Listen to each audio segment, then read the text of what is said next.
In ages past, our runes were not ornaments. They were power. The elves draw their power from the aether. Humans from passion and fleeting fire. We pull our strength from stone, and it remembers. Many believe what is new is stronger, that the old must be cast aside. The new stands because the old still bears its weight. The young believe they forge alone. They do not. The new stands upon the old. It strengthens it. These Runesmith figures have been sitting on the desk for quite a little while. I started them back when I first started Bugman's Brewers. Yeah, I'll admit the ornate details intimidated me a bit, and since I didn't need them immediately for the story, I just kind of let them sit there. I had an excuse to only finish part of the Anvil of Doom because I needed Crag and the anvil in the forge for the brewery story arc, but the rest just kind of went to the side. But now it's time. They have to come to life. I feel compelled to bring them out. Now, this actual sculpt, I'm kind of excited to do it because it's been around since 2008. This is one that has some serious lineage, just like its characters. Now, I actually learned more about this when I was snooping around to look for paint ideas and different ways to possibly do it, and I found a channel called the Mini Agnostic, and he did this whole history of the model and where it came from and how it fit in the line and all of that, and I really liked it. It really stuck with me, and unfortunately I don't think that channel's active anymore, which really, to be honest, is a shame. He has some good stuff, but that video stuck with me.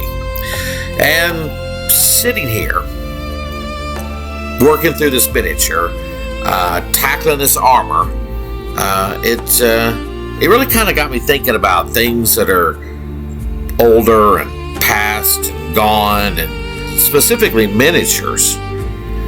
Now, this one isn't some forgotten relic. I mean, it's still technically a current model, but it's out of stock. I'm glad I got mine when I did. And I've watched it, and it's still out of stock, and I guess maybe eventually they might bring it back, but then knowing Games Workshop like we all know Games Workshop, it could be actually on the way out the door, about to be retired. And if they do so, hopefully that is to make room for something new. And in one sense, that's okay. I just don't want these guys to be forgotten. And again, one of the sub-themes of this channel, I guess you could say, about these old forgotten miniatures. It's like, in this hobby, and really honestly in most things, we're always chasing the new release, the next sculpt, the next big thing, whatever that might be. But the new only works if it knows what it's building on. Music does that, literature does that, film, games, technology, they all build on what came before. I love new music, but I'm still holding on to the classics. I guess that makes me, eclectic. Life just feels better when we savor the old and sip the new. I feel like it keeps me from stagnating. I have a choice.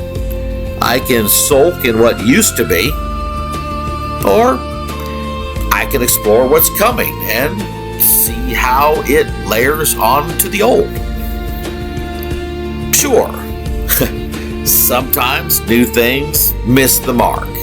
I've seen some of my favorite franchises kind of, run into the ground, but that's another story. And even though that happens, I've found too many great new things to let that stop me from exploring. So, yeah, in this hobby, I live for new models in the hobby. And I love the old. I'd love to see new Bugman's Brewers hit the rack, and maybe a new Throne of Power miniature or something. I think there's room for that. I just don't want the old ones to just disappear. Maybe that says a lot about me.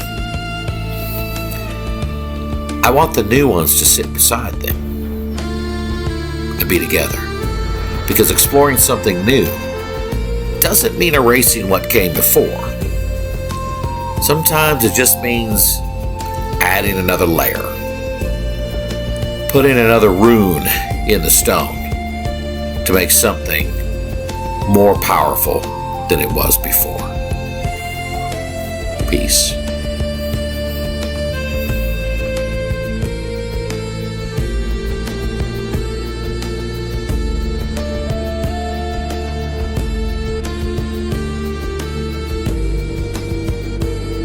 Time for new and more powerful runes.